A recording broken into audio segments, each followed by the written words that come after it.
I wanted to ask it's senior day coming up, but the big conversation has been it's kind of sort of not necessarily senior day because of the NCAA eligibility. You've had 2 years at this Big Ten level since coming up from Lackawanna. Are you considering sticking around? And what will go into that decision? Honestly, I'm just focused on practice today, preparing for Michigan State, and I'm getting out there with my brothers and trying to find a way to win this Saturday. Gabriel? Hey, thank you for your time. So over the past couple of weeks, it seems the secondary has really limited the big plays better than the first couple of weeks. What's been the difference for you guys in the secondary to really limit those big plays? I would say just not letting anything deep, just playing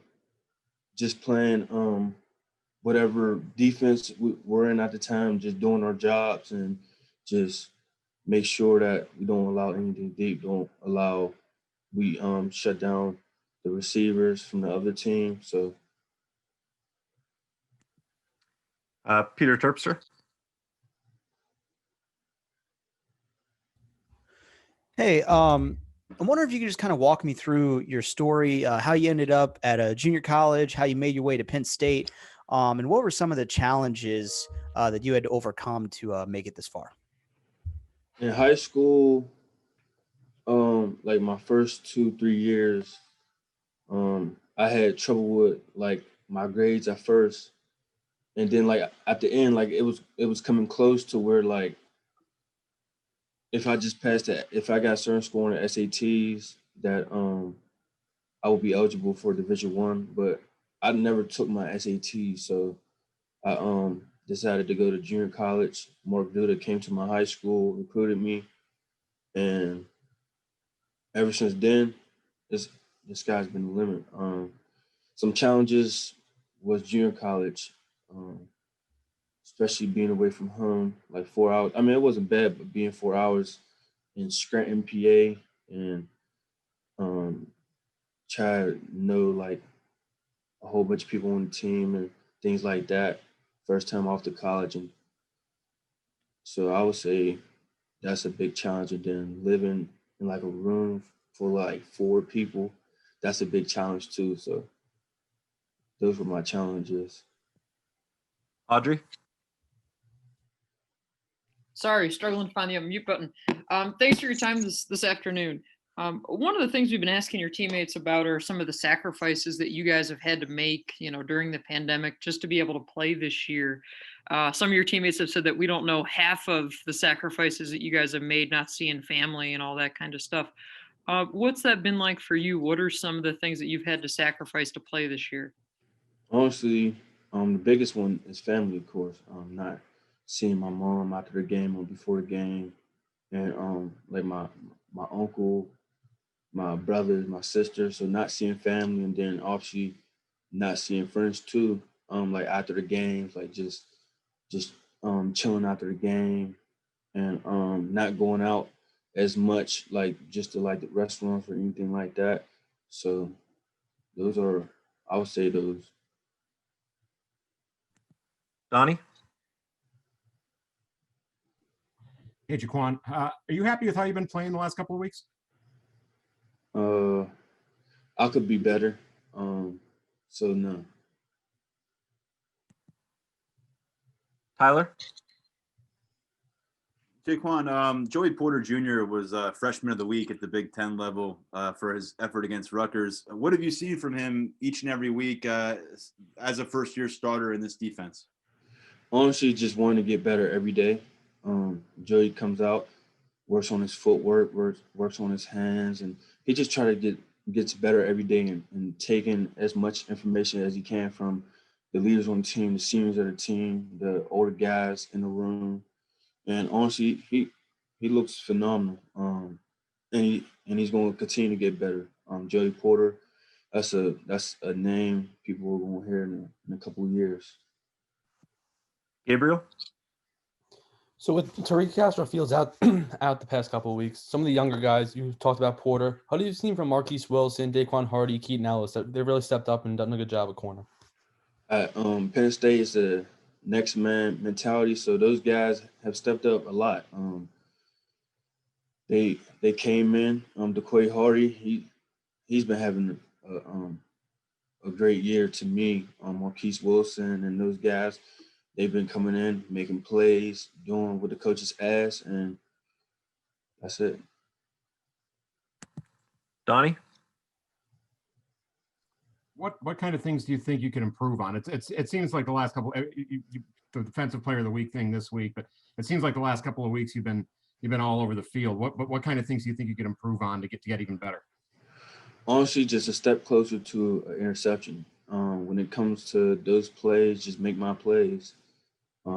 Especially when the ball is thrown in my way, just make those plays, because once that happens, sometimes I never see the ball again. So just make my plays that come to me and take advantage of the opportunity. Audrey? Going off of what I asked you a couple minutes ago, Shaka said that after games, it's pretty much guys sitting around their apartments, houses, watching other games, eating pizza. Like, is that how you celebrate wins now? Like, what do you do after that? I mean, how weird is that compared to, what you guys are used to? What we're used to is just after games, seeing family or hanging out with friends, things like that. And this year, obviously, after a win, you just go back to your apartment and just sit in a room, watch film, play video games or something, or just rest nowadays, just to be safe. You have to be safe. Parth? Jaquan, last year you came obviously to Penn State and kind of got a taste of what the program's all about. Y'all won a bunch of games, won the Cotton Bowl. I'm sure you had some kind of expectations for what this senior year was supposed to be like, but with COVID and with the 0-5 start to the season, at what point did you kind of come to terms with this is the reality of your senior year, and how'd you deal with that? Honestly, I would say after the Maryland loss, or maybe after the Iowa loss, I had to realize, and as a unit, we had to realize, like, we got to, like, turn this around. Last year, like, we weren't last year's team, so we had to figure out who we are. So I would say we just had to come back to reality of what type of team 2020 wants to be. Tyler? What's it been like spending another season with Jair? How have you helped him along making the same jump that you made last year? And what do you think his future looks like in the Penn State defensive backfield? Honestly, when he first came, I just was trying to get him into the playbook, because I know last year I needed to learn the playbook when I first came in. I need to understand, like, what Coach Banks wanted and things like that, like what a certain technique is, or like what's my job in the defense. So this year when he came, I just told him what this year he wanted to play the strong safety, so I just told him what his job was, because I played that last year, and then I was helping him through the playbook and from both safeties and then every other position. And then for next couple of years, he's also going to be a name people are going to hear about. So Jair's pretty good. Donnie? Jaquan, how have you kind of settled into the newer position this year? And did you starting to feel comfortable in that role a little bit? I had to settle in just by learning everybody's job. But first I had to know my job. So once I knew my job, then the rest is easy. So I just gotta. So from there on, I just play within the framework and then let my instincts take over. Tyler? Sorry, I think I just left my hand up. Thank you very much for your time today, Jaquan. Thank you. Got time for Parth, go ahead. Jaquan, it's kind of a weird question, but when you first got to Penn State last season, did you have kind of a vision or some kind of I guess, goal as to what your legacy would be here at Penn State? And when you reflect back on the last 2 seasons, do you think you kind of hit those marks that you set out to?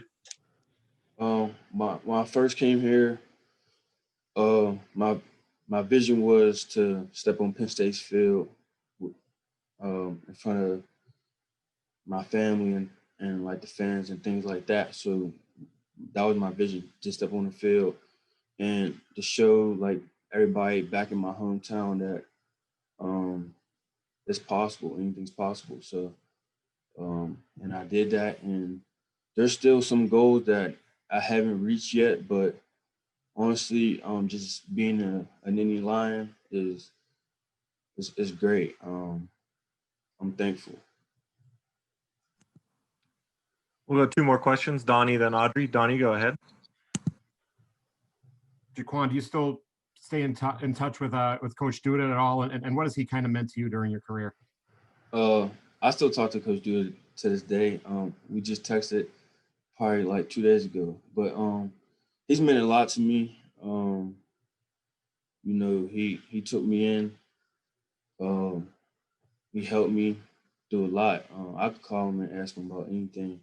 And me and his relationship is very close. He always tells me the truth.